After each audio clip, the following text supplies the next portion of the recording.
Hi! Now that you've predicted what the new Sprites script will do, it's time to import it into your project and test it out for yourself.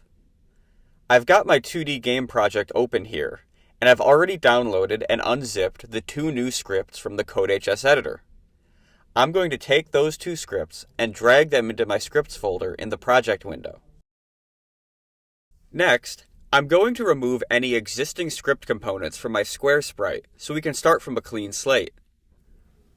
Once the old scripts are removed, I'll drag in the new sprite color script as a component. Our square will also need a new component called a rigid body. Rigid bodies are used to perform physics calculations on game objects. In this instance, we'll be using the rigid body to manually set a linear velocity, causing the sprite to move. Let's select Add Component, then search Rigid Body. Then select Rigid Body 2D, since this is a 2D object. All of the default properties are fine, except we'll want to change the gravity scale. Gravity scale refers to how much our project's default gravity setting will affect this game object. We don't want our square to have gravity right now, or it'll drop off the screen whenever we play our game. So let's set the gravity scale to 0. We'll also need an object to execute our new sprite script. For this script, we'll want a new game object other than the square within our scene.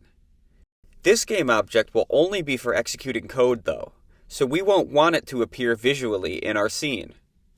To accomplish this, we can come to our hierarchy, right-click, then select Create Empty. This will create a new game object with no visual components, meaning it will be invisible in both our scene and game views. Let's name this game object Clone Manager, because that's what it'll be doing.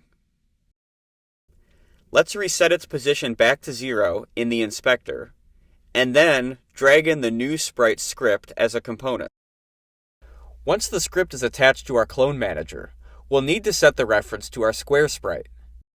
We can do this by clicking on the circle to the right of the square property, and then selecting the square game object from the drop-down menu. This will set our square game object as a reference property within our script component.